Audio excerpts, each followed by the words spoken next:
yaitu memiliki pikiran Kristus dan juga menjadi satu agen transformasi yang Tuhan sudah percayakan kepada saya dengan saudara. Salam sejahtera bersama saya dengan Yusa. Saudara berbicara tentang pendidikan Kristen, maka kita berbicara tentang apa yang dididik dan bagaimana mengajar di dalam pendidikan Kristen. Apa yang menjadi tujuan, apa yang menjadi goal daripada pendidikan Kristen?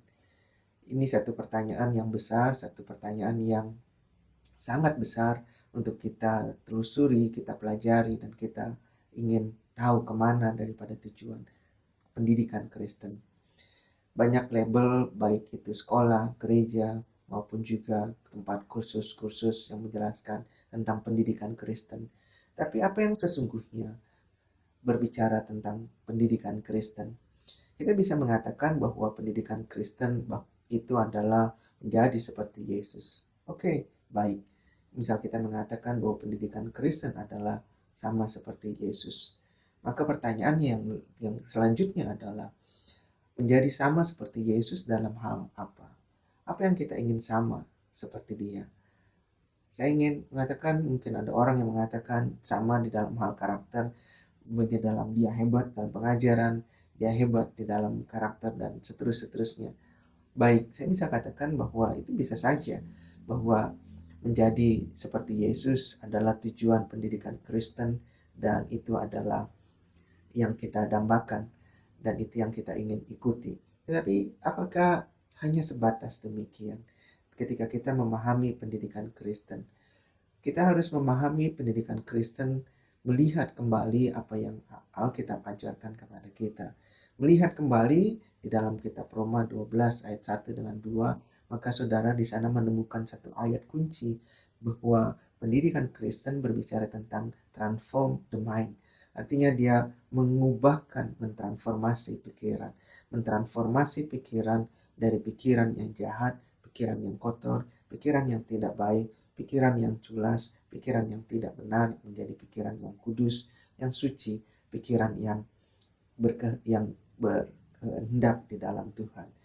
Tadi dipotong Jen, itu yang berkehendaknya. Nah, di dalam Roma 12 berbicara tentang bagaimana seorang ditransformasi pikirannya oleh Tuhan itu sendiri.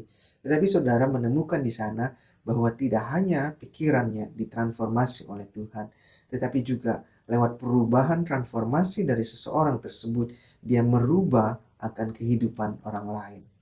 Disinilah pendidikan Kristen bukan berarti dia seorang yang individualis, dia yang bersumber kepada keakuan.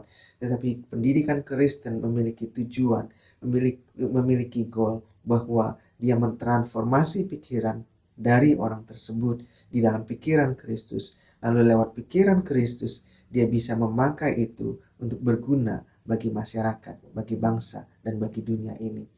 Ini adalah satu tujuan daripada pendidikan Kristen, yaitu memiliki pikiran Kristus dan juga menjadi satu agen transformasi yang Tuhan sudah percayakan kepada saya dengan saudara. Akhirnya di sini kita berbicara bahwa goal daripada pendidikan Kristen bukan hanya secara sempit, tetapi secara luas, melihat apa yang Alkitab katakan. Itu sebabnya saya ingin menjelaskan kembali bahwa di dalam goal pendidikan Kristen bukan berbicara tentang aku, yang supaya menjadi seperti Yesus. Dan itu adalah baik dan saya sangat setuju sekali. Tetapi selain daripada itu, saya dengan saudara dipanggil ke dalam dunia ini untuk menjadi Kristus, membawa terang dan membawa garam. Jadi saudara diperlengkapi dan diubahkan, ditransformasi di dalam pikiran. Tetapi juga lewat perubahan di dalam pikiran itu, saudara mengubah dunia ini. Saudara mengubahkan apa yang orang-orang tidak mengenal Tuhan menjadi mereka mengenal Tuhan. Saudara mengkoreksi, saudara menasihati, dan saudara memperkenalkan siapakah Tuhan dan siapakah Juru Selamat itu. Dan disinilah tujuan, disinilah goal daripada pendidikan Kristen. Saudara diubahkan di dalam pikiran, menjadi seperti Yesus, dan menjadi alat, menjadi agen perubahan buat dipakai oleh Tuhan di dalam dunia ini. Tuhan berkati.